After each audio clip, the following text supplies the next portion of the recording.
छूछे बीततावे हमारो जवानी है ननदो हमारो जवानी बड़ा परेशानी बजी बोला ना हम कैसे सुनाई अपन परेशानी है ननदो अपन परेशानी की देवरा बेड पया के राती में खूबे धमाल करता भातरा के जगे देवरे प्यार करता हे ननदो भातरा के जगे देवरे प्यार करता खूब लुटता जी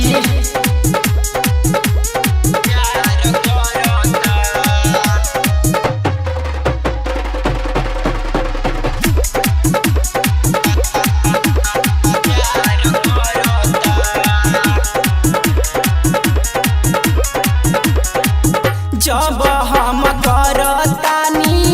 सोरहो सिंगारावा जेनिए से देवरा आवे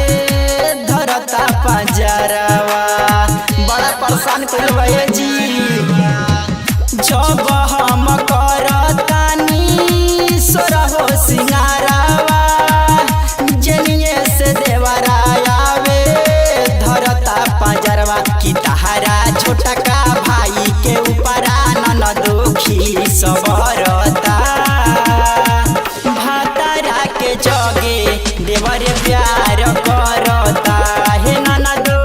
भातरा के जगे देवरे प्यार करता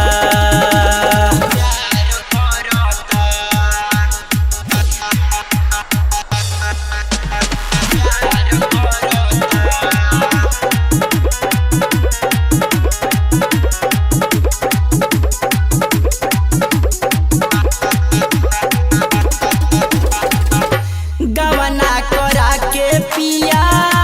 गईले बहारावा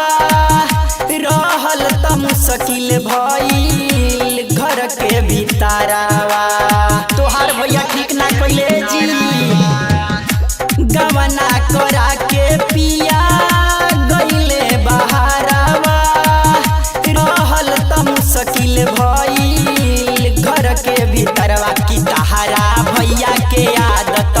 है नाही पसन पड़ता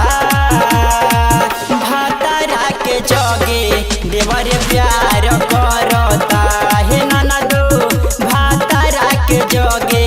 देवरे प्यार करता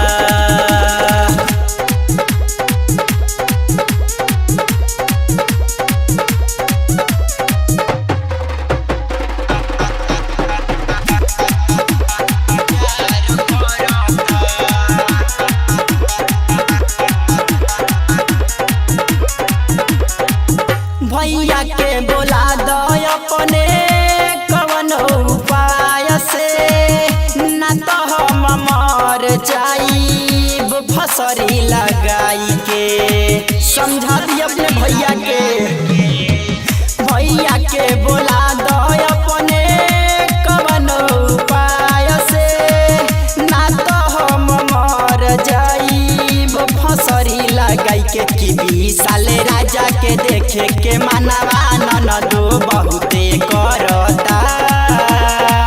भातरा के जगे देवरे प्यार करता हे ननदो भातरा के जगे देवरे प्यार करता हम 1 मिनट ना रहे में घर में।